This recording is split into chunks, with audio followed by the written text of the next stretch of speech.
Welcome back to Poppy Culture Podcast, episode 74. I'm Jay. I'm Adrian, and we're here for another week of comic books, drinks, movies. I said music last week. I might get to it this time.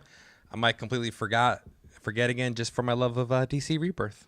Okay. But let's start with drinks. Sure. So this is actually our first podcast of the summer. Yes. Because it is officially summer now. We are officially in summer. So continuing on with the gin month and going with... Oh, I think it's summer. I don't have to wear shirts anymore. Well, I mean, that's always been optional. Yes. So going with the gin theme and going a little bit more of a fun sunny day drink for all this sun that we have right now. We are doing a gin bramble. It's a little bit more fruity. It is a little bit more fruity. I don't remember what was in it, so since you mixed it up, if you want to go through that. Sure thing. So you start with 6 blackberries at the bottom and 3/4 ounce of lemon juice muddled together with some crushed ice. You actually saw me hand crushing the ice, old school. At that point, you add an ounce of creme de jour or creme de cassis, depending on kind of what your budget level's at, and an ounce and a half of gin. Okay. Shaken hard, and here we go.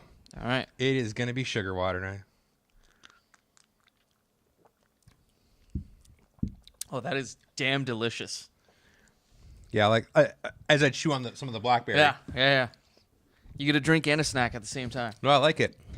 Now, the problem for me is, like, some of these drinks we've been making, especially the last couple of weeks, where we've been going a little bit more experimental, I don't know a single bar that I go to that would know what these are. I think you can go to a lot of bars, order this. You won't have the fresh blackberry. Right. But every bar has creme de cassis. Okay. Every bar has lemon juice. Right. Every bar has gin. Yeah. So the question is, do I just bring in a Tupperware with my own blackberries? Right. Do you just chew them in your mouth and spit them into the drink? Like, how do you do that? Do you pre-muddle them? Because then you're missing the infusion. Right. I think if they don't have blackberries, you could ask for a little bit of simple syrup for the added sweetness the blackberries would have given you that you're missing out on. Sure.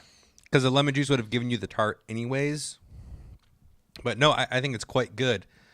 We officially killed the bottle of gin. So we each got a little extra half ounce in it. Always a good thing. Killed the bottle of gin, so we don't even have reserves now. Which I guess is fine, because I've been told that we get drunk on air and slur come the end of the episode. Don't judge us only on episode 4.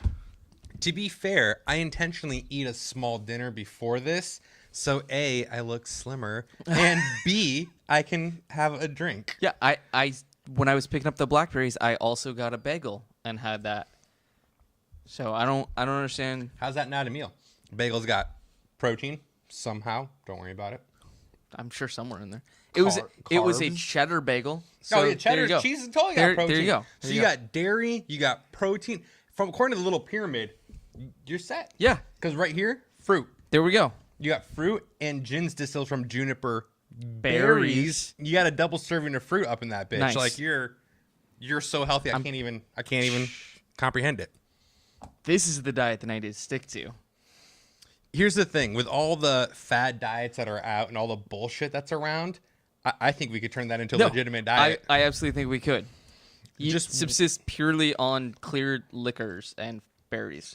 Generally, clear liquors has always been for women, but now for dieting men, you too can have clear liquors. There we go. Clear liquors and bagel. The problem is when you have cream cheese. That's what's really. I don't do cream cheese. So I'm good. You're fine. I'm good. I'm not even worried about you anymore. Sometimes I'll go at lunch and get a bagel out of the bakery case, and then I'll go over to the cheese section and you can get those little Tillamook single serve cheeses, and then melt that on there. Well, I don't have a microwave in my car, so I just put it right on top and take a bite. That's just fine too. Yeah, absolutely. Fine. With the weather now, I can just set it on the dashboard for like 5 minutes and it'll melt itself. Look, as much as it was like 74 today. Mm-hmm. All right, fair enough. I drove a black car with the windows all rolled up. Yeah, okay. As much as we love food, and as much as I hate Portland, yet you love Portland, there's a lot of food places we should go. There's a great bagel place there. I used to work at a great bagel place there. I know. It's the one I'm talking about. Yeah. There's a phenomenal breakfast place there. Okay, which I haven't. There's a lot of good in Portland. There is, yeah. There's a lot of bad in Portland, too, though. Are we doing Rose City? We could hit up a couple places. It all depends on what's going on with the shop at the time. That's true. But if I can, I'm going to. Okay. Of course. All right. Let's get to it. TV. What do you got? Okay, so I've mentioned the last couple weeks, most of my regular programming is on hiatus for the summer. So I'm folding in a couple different things here, but I did Game of Thrones. There's only one episode left of that. This was the Battle of the Bastards. Right. So Jon Snow versus the hell is his name? Ramsay Bolton. Which was it's the guy whose family took over the fucking castle they live in. I got nothing. Anyways, very, very well choreographed battle scene. Okay. And I read today that I want to say the scene was only like 6 or 7 minutes on the show. It was over 8 hours of filming just to do the authenticity of it all. And and having to come in from all the different angles and all that kind of stuff. So Winterfell, that's the name of the castle. So that was good. Also Preacher, 4th episode of Preacher. That's staying really good. I'm really enjoying that still. What else did I watch? We started watching American Ninja Warrior. Oh, did you really? Yeah. Justin and I are watching that. Yeah. So I had never watched any full episodes. I'd seen like clips here and there. Right. So we've watched the first 3 episodes. We haven't watched this week's episode yet. But what got me interested in watching it was that the stunt girl from Supergirl was on it. Who is a friend to a friend of the show. Oh, interesting. Yeah, so it's kind of like Kevin Bacon. We can connect to her through someone else. Nice. Yeah. Yes. So we're watching that. So let me ask before you move on from American Ninja Warrior, because Jess and I are just as far as you guys are. So you have not seen OKC. Correct. Which is this Monday's episode. Yeah. We did Indianapolis with all the race car drivers, Atlanta, and LA. Yeah. Is not half the fun watching them when they eat it. So, absolutely. Okay, good. It's not absolutely. It's not just me, because I think that's hilarious. No, especially the people that go in there super overconfident.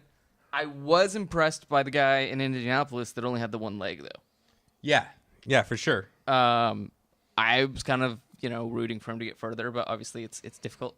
Also, did you see the bonus footage they put on the web of the guy doing it in the T-Rex costume? No, I didn't catch any of the online bonus stuff. Okay, so I only saw it because it's on Hulu. Oh, okay. They have the clip on Hulu. But the T-Rex costumes that everybody's wearing and doing like the parkour and everything like that. Somebody runs the course in the T-Rex, and it was the Atlanta course with the little bar that slid down. Oh, yeah. Yeah. Is that when he ate it? No, he ate it on the spinning baskets. Okay. But then he got out, ran around to the warped wall, and did that anyways. All right. That's fair. Yeah. I think for me, I really enjoy watching it. I like watching them fall. I like watching them succeed. I hate 90% of their personalities, though. Oh, absolutely.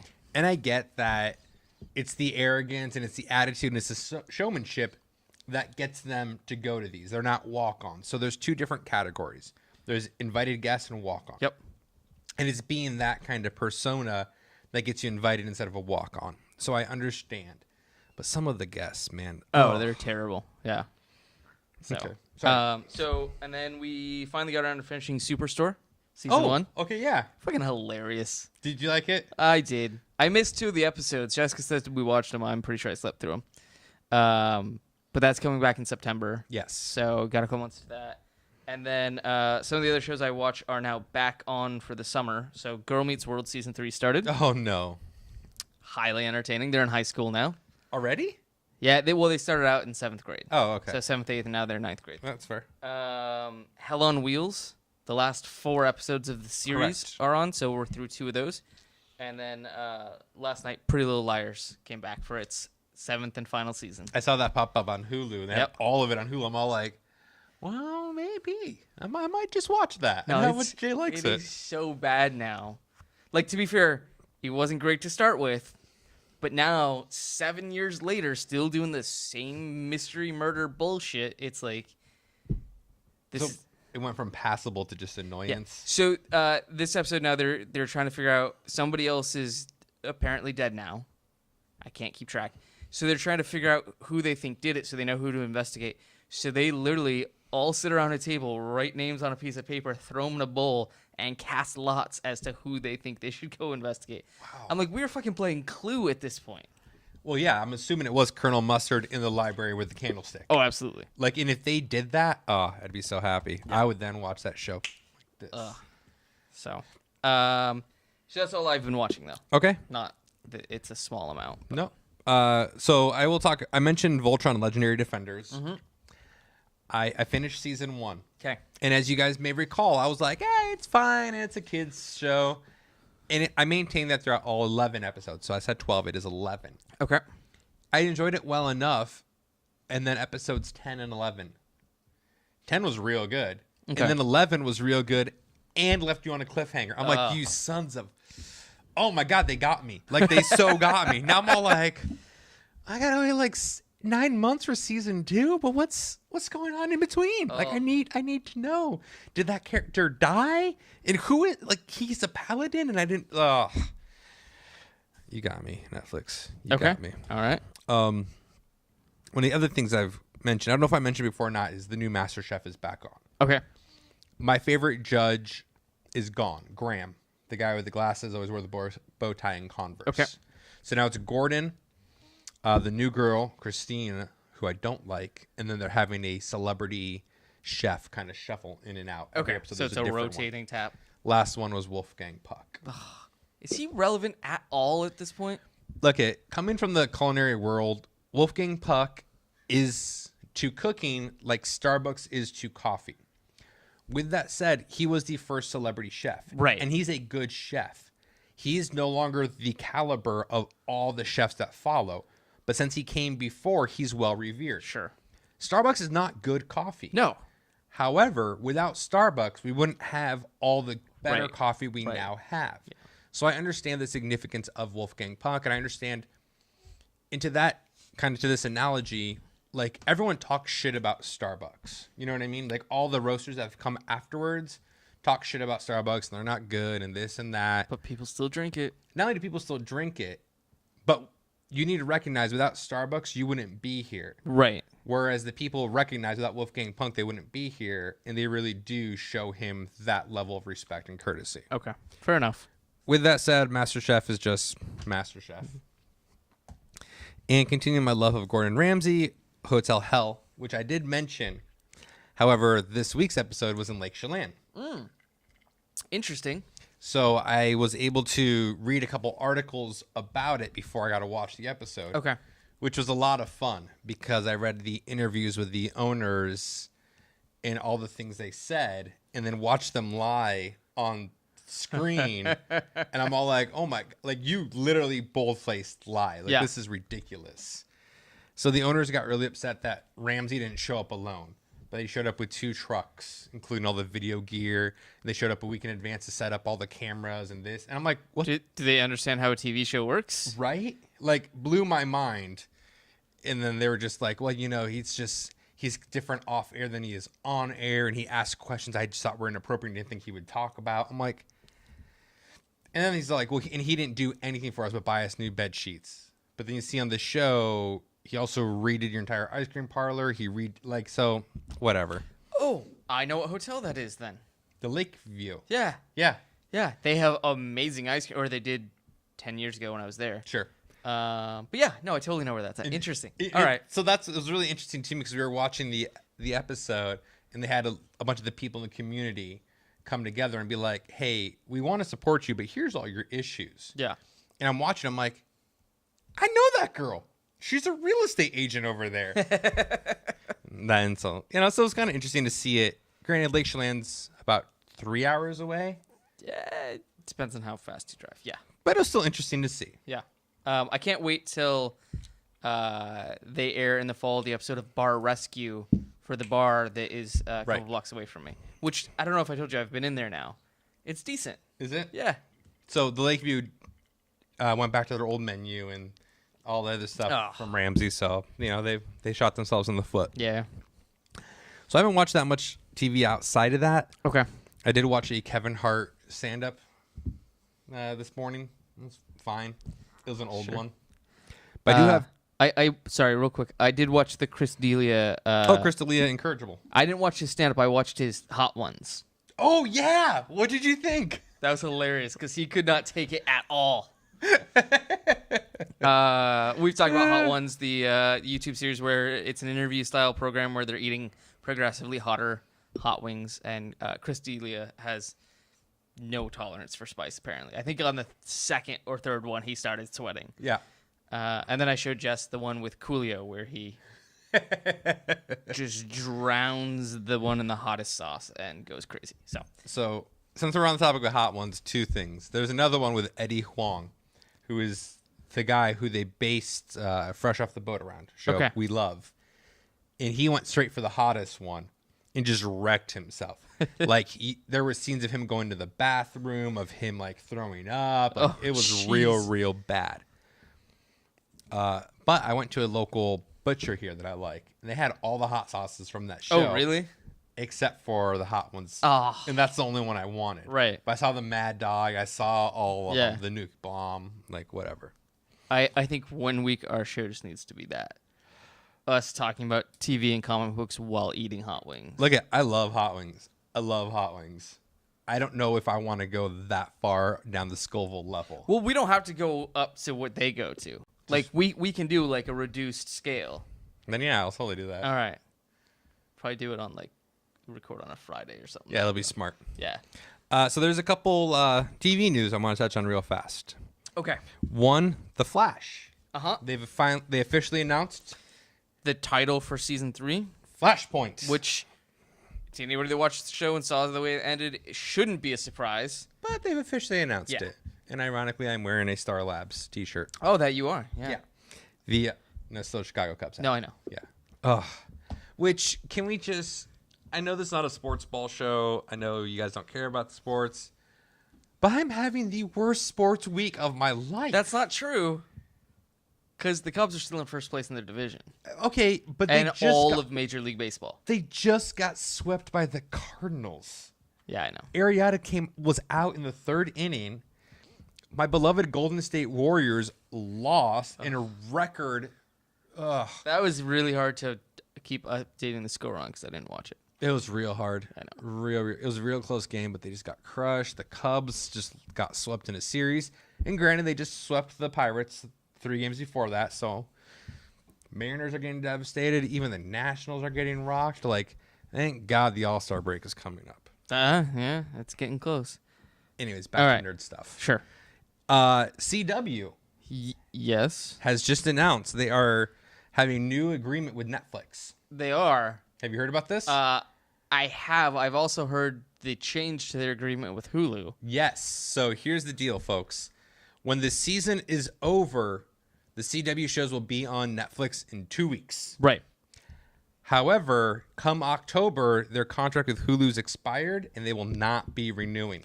Yes. So that means you will no longer be able to watch your CW shows the next day on Hulu. Correct. You will only be able to watch them next day on the CW app.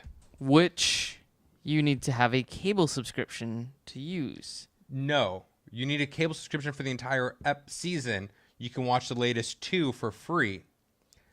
Only on a PC, though. Like, does me no good. CW, are you essentially asking me to go back to fucking torrents?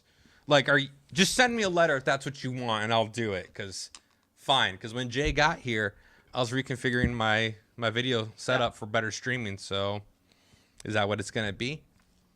Like, I mean, I have my alternate viewing method because I don't. Sure.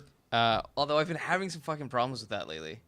It's been like the video's been glitching mid-episode and it's driving me crazy. Look, you and I have both tried for at least a year to go legit as possible. Right. However, clearly torrents is the way to go. Oh, yeah. Like, we've gotten away from torrents. I'm paying for Hulu. I'm paying for Netflix. I'm paying for this. I'm paying for that. I'm trying so hard. And for what? For shit, apparently. Torrents. Yeah. Going back to torrents. There it is. All right. Any movies for you? I watched nothing. No movies. No. What about you? I have one interesting movie news, and I did watch a movie. Oh, actually, sorry. We need to back up.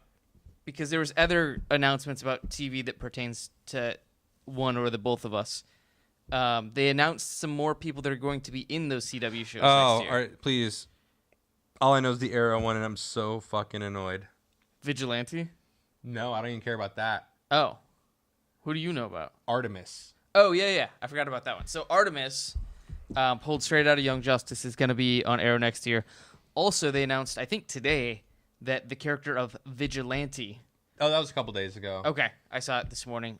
Vigilante will also be on Arrow. So for those of you that already hate the fact that there's so many characters on Arrow, we're getting two more. Two more. Also, they've cast Superman for Supergirl. Yes. Tyler Hoechlin. I don't know how to say his name. He's Teen Wolf. Yeah, he's Teen Wolf. Also, for those of you that saw Road to Perdition, he was the kid in Road to Perdition with Tom Hanks. Which is based off of original graphic novel. It is. So there's the tie in there. There you go. So that'll be there. And then Linda Carter will also be in Supergirl as the president. That's right. So the former Wonder Woman actress will be playing the president. Which, if she's playing the president, that means she's the president for all the other shows because they are going to. I thought they announced it's going to be all. It's all going to be one unit. Right. Yeah. So the reason. And somebody else was announced for Legends of Tomorrow. I'll think about that. Okay. I can't. The reason Arrow bothers me so much is the same reason I stopped watching Buffy. It's the same reason I stopped watching Arrow. The show's called Arrow, and I liked Oliver Queen, and I was even fine with Diggle. I don't need this huge supporting cast of everyone under the fucking sun. Right. Same thing with Buffy and her Scooby Gang when they all got superpowers and they all became special and they all became fucking. I'm done. I don't need that. It's called Arrow. Leave it be Arrow, and it's the same complaint I had with Green Arrow #1. Rebirth was just him and Black Canary. Fine. Don't start right away giving me all these other people. Right. Yeah. All you're telling me now is that you are out of ideas and your main character is not strong enough to support it on its own. Like, if your plan is to, like, shutter all these people off into, like, a Justice League Unlimited live-action type show, where, like, the cartoon Justice League Unlimited, for those of you that ever watched it, week to week it would be different groupings of the members of the Justice League that went out to do things. So if you're making all of these characters in your expanded universe to be able to do that, that's great, but fucking do that already. Like, we're in season 5 of Arrow now, and we've got 13 supporting characters. And it's ridiculous. Yeah. It's rough. So the addition to Legends of Tomorrow is Citizen Steel. Oh, that's right. I saw that and remembered I don't care. Yeah, I don't care either, because I really don't care about that show, even though I'm going to watch it. Nope. I haven't watched any season 1. It's not true. I watched the first episode and that was enough. So, okay, so that was it for the TV stuff. No, man, good for you on remembering all that. And I'm sure you heard about Bryan Cranston.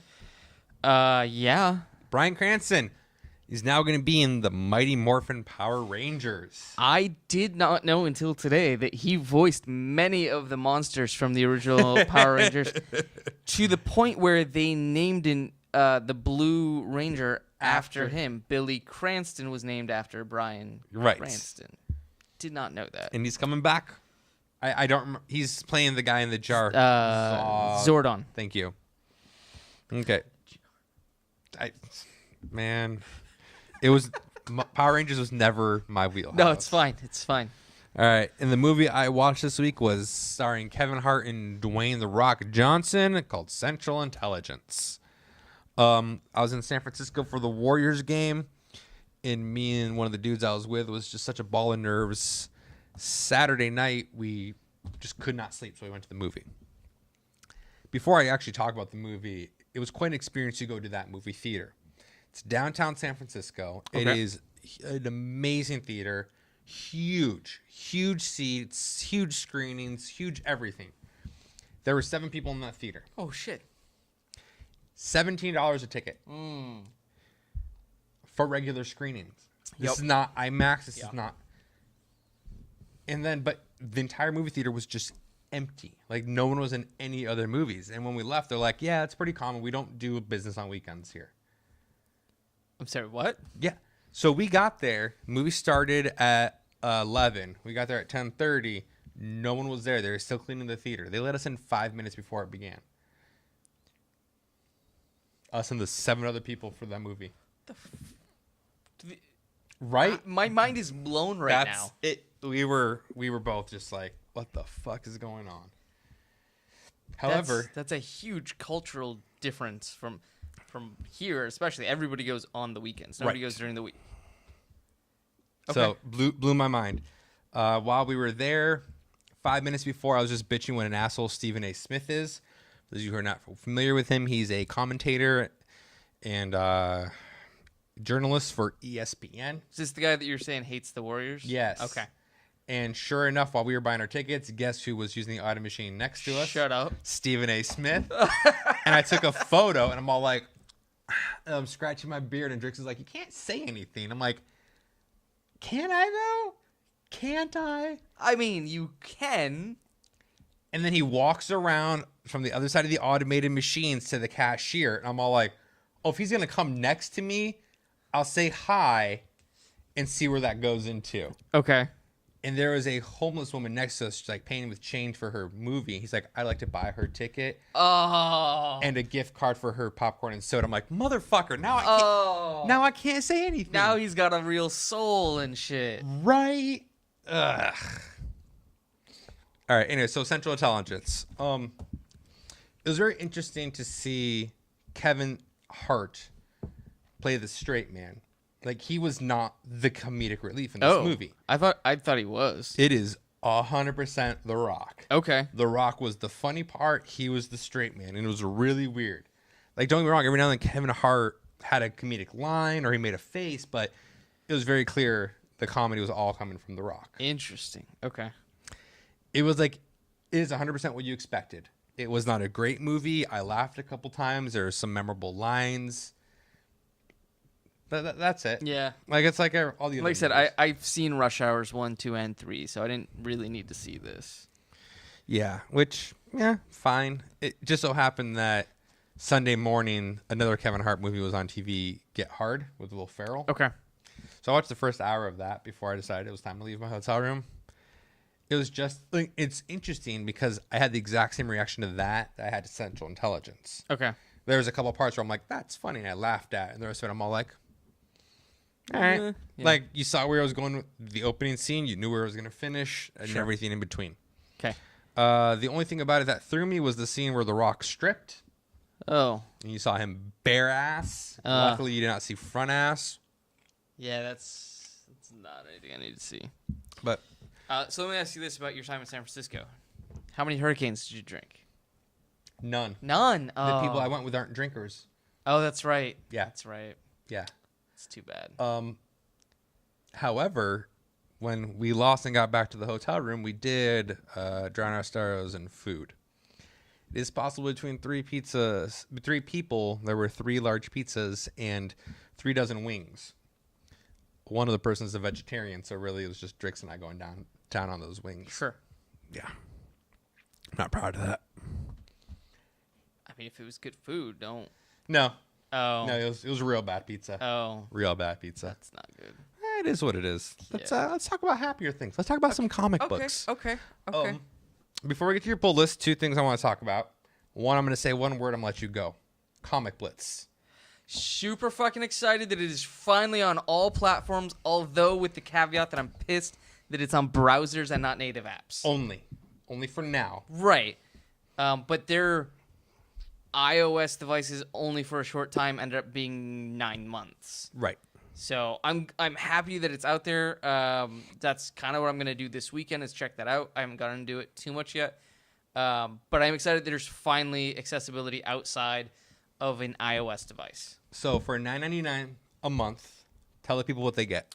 So for $9.99 a month, you get actual unlimited access to, I think they're up to like 22 publishers now. Correct. Obviously, it's not the big ones like Marvel, DC, Image, but you've or got Dark Horse. No Dark Horse. I actually looked that up today. No Dark Horse either, but you do get Valiant. You get Aspen. Valiant and Classic Valiant. Yes. I am actually really excited about the Aspen because I am a big fan of Fathom. Okay. But it comes out so irregularly. Like they'll do like 6 issues and then that's the end of the volume. Yeah, they do a bunch of short series. So Aspen's on there, Ape's on there if you're into that. Action Labs. Action Labs. Fucking Ginger Dead Man. Grim Fairy Tales. Yeah, all the Zenoscopes on there. So I may actually go through 1 or 2 series from Zenoscope to see if there's any story behind the TNA. I have a feeling I will be let down. Oh, you're gonna be. But those are some pretty looking covers. They're great looking covers. The interior art is not the same artist as the covers. Right. Who's the guy that does all the covers? I can't think of his name now. J. Scott Campbell. He does not do all the covers. Well, he does a lot of. He does a good amount of the covers. Yes. Yeah. So, but yeah. So that's that. The first month is free if you sign up. Oh, is it? Yeah. Oh, all right. Well, then, yeah, it's totally worth checking out. I'll probably sign up, and if nothing else, just cancel after 3.5 weeks. But, sounds about right. No, I'm super excited. It's more than so. The problem with Comixology Unlimited that we talked about a couple weeks ago is a lot of what they have is like the first arc of stories, whereas Comic Blitz has the whole run. Yeah, and they claim to have everything up until the current month. Right. So we're in June. They'll have everything up until I think the beginning of the month or something like that. Yeah. Again, who knows if the claims are still true? Like that's what they said when it came out. Right. Who knows now? I'm really hoping though that a lot of people do get behind this, so that maybe they have a chance of getting more of your second and third tier publishers in there, as opposed to the fourth and fifth tier that they have now. Sure. The other comic news I have is coming out of the House of Horrible Ideas, Marvel. They've announced Mosaic, who is a new anti-hero. And the way the images are coming out, it's those split images where on the top half is Captain America and the bottom half in the same pose as Mosaic, and like the broken glass in the middle. Okay. And the headline is just you thought you knew the whole story, or you don't know the whole story, or something essentially as stupid as that. Sure. So they released Captain America one, and they released a Captain Marvel one. Okay. So that, assuming, is going to be a big part of the new Marvel Now. All new now, 0.15, I don't... Marvel Now. Now more nowier. Yeah. Because there was a Marvel Now in 2014. Marvel Now. No, now. Yeah, like right now. We'll keep you posted. I'm sure I'll read some of it, but... I'll let you give the updates on that one. Thanks. Yeah. All right. So what's on your comics this week? So here's what I read today. Detective Comics 935, The Flash #1, The Beauty. The rest of these are not new. The Beauty 8, which I think that was last week that I missed out on. Yes. Postal 11 and 12, Injection 5 through 7, and Black Magic 2 through 5. Oh, I love Black Magic. So good. So good. All right. But my pulls this week are Archie #9, James Bond #7. Not number 007? I mean, come on. Teen Titans 21, Robin Son of Batman 13, Deathstroke 19, and then as far as the Rebirth universe is concerned, in order of my favorites this week, Justice League 52, The Flash #1, Action Comics 958, Detective 935, Aquaman 1, and in far, far last place, Wonder Woman #1. Yeah, I didn't even bother with that. So, as last week I came to terms with Batman will be trade paperback, Green Arrow may be trade paperback, may not be at all. Wonder Woman's just not a buy. Is not a buy. It's a buy. And Aquaman is teetering between single issue and trade. Okay. So yeah.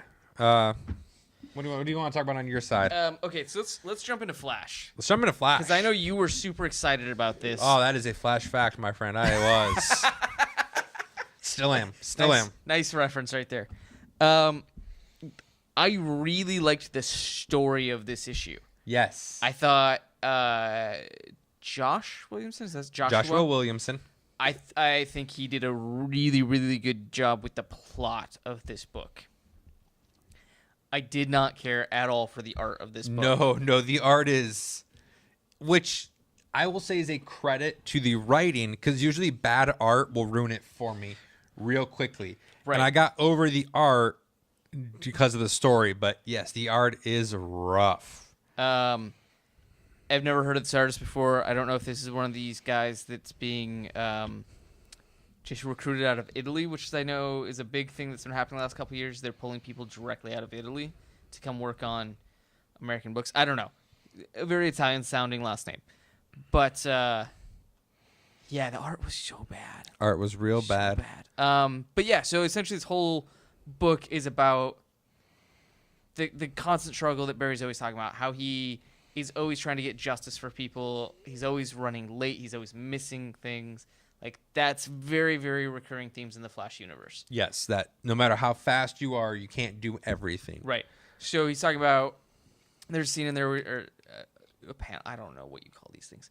There's a point in there where he's talking about how he's the best crime scene investigator that they have on the force. CSI. But the fact that he gets so much experience and work done as a CSI means he's not fast enough to get there before the crime happens. Right. Which is really, it's a really interesting dichotomy. It's like your day job is this and you want to be good at it. But at the same time, if you have so much experience, it means you're doing bad at You're not preventing the crime. Yeah. So that was an interesting look at that. I'm not looking forward to seeing what this new person with the Speed Force is going to do. Godspeed. So we do know that there is a new person with the Speed Force coming out of the Flash book called Godspeed. Could they not come up with a better name? What do you want to call him? Zoom? I don't know. But so my problem is, obviously you've got Barry. Now Wally's Barry, back.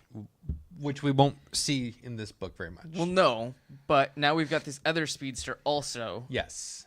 So, like, how I don't need so many fast people. So what we know about Godspeed is he's going to be a excessive vigilante. He's not going to be afraid to kill or do what he thinks he should do. Okay. We do know that obviously Barry is going to try to stop him.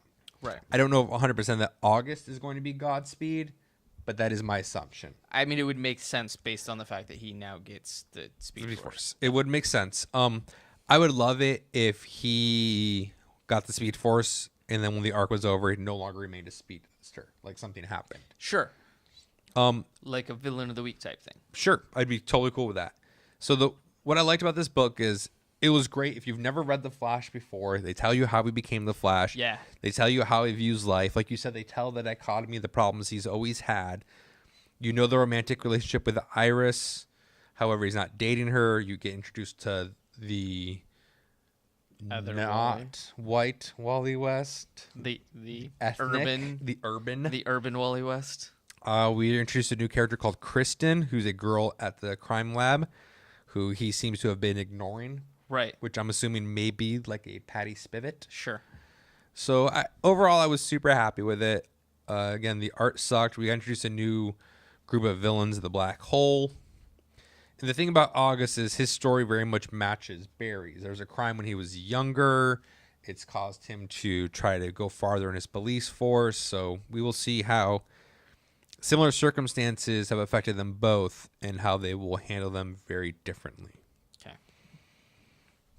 So yeah, that was The Flash. All right. You got Justice League on the top of your pile over there. I'm curious because it's not Superman on the cover. It is Superman. That is Lex Luthor Superman. Yeah. So this is Justice League 52, which is going to be the last issue of Justice League until the official Rebirth begins. And this issue all starts off with Lex in his armor of Superman. He has decided that he is going to, and I will say, caveat this, the story takes place before the events depicted in Action Comics 957. Okay. That he has decided he's going to take up the mantle of Superman. Okay. Because he knew Superman died, and he feels Metropolis needs a Superman. And this is before the new one has shown up. The new old one has shown up. So this is all about how he's going to do it, what he's doing, what he's capable of, why he's decided he's going to do this. And this whole time he's talking, he's narrating it, and you find out he's narrating it. He's talking to his sister. For those of you who haven't been reading Justice League, Lex became the new dark side, very briefly, and then it was a whole power transfer kind of thing. But he remained the savior of Apocalypse, and he has his own mother box, which is actually what controls and powers his suit. So that's why he's so powerful now. It's all due to his mother box. So he's saying like he could have taken, because for those of you who are not aware, Apocalypse is a planet-sized, not quite a ship, but it is mobile. Right. But the entire planet is basically a hell planet that he freed. So now everyone like worships Lex. So he's saying I could have gone anywhere in the universe, anywhere in the known universe, unknown universe. I could have done anything. But because his sister, who's now hospitalized, continually has tried to make him a better man, he's going to try to do that even without her there. So he's decided to take up the mantle of Superman. I've always been a big Superman fan. I've also always have been a very big Lex Luthor fan. So for me, this was just a great story. It took you into Action Comics. Granted, it came out 3 weeks after Action did. Right. Take that for what it's worth. But I quite enjoyed it. Okay. Quite a bit. Cool. The other book I will touch on real quick is going to be Detective, because you read that also. I did read that. Oh my god. And what did you think? So I was kind of excited about Detective Rebirth #1. Now that we've got this, the fucking mudroom. Oh, the mudroom was horrible. Mudroom was horrible. So the mudroom is now essentially the danger room where they're training at. They've taken a fragment of the clay from Clayface and turned it into an entire adaptable room. Correct. That's powered by the Bat computer. Yes. They've also come up with a device to slap on Carlo's wrist that lets him stay in a human form. Basil Carlo? Yeah. Yeah. Which to me is a lot like if you ever watched X-Men Evolution. Yeah. Yeah. Yeah. The little thing that they come up with for Nightcrawler to make him look normal. So that was dumb. And he's like, oh, let me take this out and go do an audition for a movie. Go back to being an actor. Like, really, out of all this time of you being a criminal, that's your thing is I really just want to go on an audition again? Like, come on. Also, the name of the new headquarters. The Belfry. The fucking Belfry. Bats in the Belfry. Come on. Yep. There's so many things about this book that made me roll my eyes. But we get spoiler in Red Robin back together. And we had the explanation of why he's in this suit. Right. Yeah, so there was that. I still don't like the suit, but yeah, there was that. Orphan, kind of creepy though. Just like comes and hangs out in the window while Tim's undressing. Yeah, she does not have personal boundaries. No. But we've known that since Batman and Robin Eternal. Yeah. I felt like they made Batwoman Kate's always kind of been a bitch. Right. I feel like she was way bitchier in this than she has been before. Yeah. Overall, I thought it was fine. There's some secret that is being kept that it gets alluded to towards the end of the issue. Yeah. I don't know. And I'm assuming it's going to be like either Ozymandias or the comedian or something to do with that. Right. Overall, I thought it was fine. And that's the way I feel about a lot of Tynion's work. He has a lot of highs, he has some lows, but overall he's very fine. You know what I'm actually just now realizing I'm kind of excited to have happen in this now that we've got the Watchmen people in here? The only thing that I'm looking forward to is having Owlman and Batman meet. Are we going to have... Well, he's met Owlman. Or not. Well, what's the guy... Yeah, but he's met Owlman from the Crime Syndicate Owlman. Right. You're thinking of Owlman from the Watchmen Owlman. Right. They both just like roll up in their like the owl plane and the bat plane, and they're like, Sup? What kind of computer you got in there? So I'm actually curious if everyone from the Watchmen is going to come over, because right now all we have seen is Dr. Manhattan. Dr. Manhattan and Ozymandias. Oh, I didn't realize we saw... When did we see Ozymandias? In the Rebirth special, Dr. Manhattan's talking to somebody and he calls him Adrian. Adrian is Ozymandias' real name. That's right. And we also saw some guy in the green cloak go to Superman, and he tells him, just call me Dr. Oz. Is he going to have like a daytime talk show? They were in Kansas. Okay. So I think he was trying to make a, Wizard of Oz, call me Dr. Oz kind of thing. Got it. Okay. But then it might be Ozymandias, or it might be, I don't know. We're gonna get the witch and the red slippers, and like it's all. I mean, we're just all getting in there. All of your favorite fantasy is all rolling into one right now. Well, yeah, we already talked about my fantasies. They're the Grimm fairy tale covers. We've already discussed that, buddy. Your version of Little Red Riding Hood's a little different than other people's. So many red and riding jokes I want to make right now. That's why I went there. All right, I gotta start writing these down. All right. I might be done by next week. Okay. That's it for me for this week, though. That is it for me. All right. We'll see you guys next time. Bye.